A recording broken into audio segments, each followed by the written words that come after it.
Akir took a bit of time, pushed around, but then the pressure was too much on Ronnie when Kuzdil came in and got his wicket. ওরে বাপরে বাপ, একেই যেন বলে নুরুল হাসান সোহানের সবচেয়ে বড় চমক। এবার যেন রংপুর দলকে চ্যাম্পিয়ন ট্রফি তুলে নেওয়ার জন্য বিগ ব্যাশের খেলা ক্রিস লিনের মতো হার্ড হিটার ব্যাটসম্যানকে দলে ভিড়িয়েছেন রংপুর রাইডার্সের ক্যাপ্টেন নুরুল হাসান সোহান। আর যা দেখে রীতিমতো মাথায় হাত দিয়েছে ফরচুন বরিশালের বড় ক্যাপ্টেন তামিম ইকবাল। হ্যাঁ দর্শক, বিস্তারিত জানুন পুরো ভিডিও জুড়ে।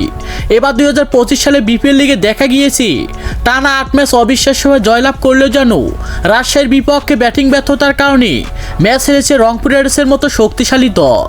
আর ম্যাচ হারার প্রয়োজন টনক রয়েছে রংপুর রাইডার্সের ক্যাপ্টেন নুরুল হাসান সোহানের। আর তাই তিনি সব জল্পনা কল্পনা অবসর ঘটিয়ে এবার যেন রংপুর দলকে চ্যাম্পিয়ন ট্রফি তুলে দেওয়ার জন্য বিগ ব্যাশের খেলা হার্ড হিটার ব্যাটসম্যান ক্রিস লিনকে দলে ভিড়িয়েছেন তিনি।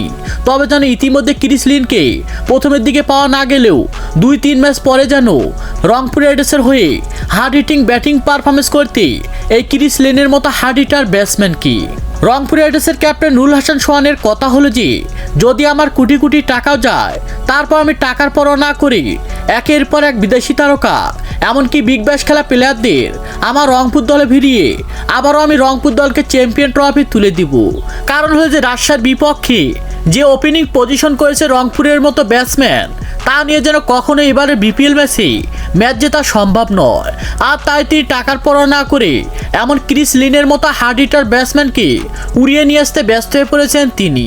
কারণ হলো যে ক্রিস লিনকে দেখা যায় বিগ ব্যাশ, বিপিএল, আইপিএল এমনকি নিজের দলের হয়ে হার্ড হিটিং ব্যাটিং পারফরমেন্স করে অবিশ্বাস্যভাবে ম্যাচ জিতিয়ে থাকেন এই ক্রিস লিনের মতো হার্ড হিটার ব্যাটসম্যান।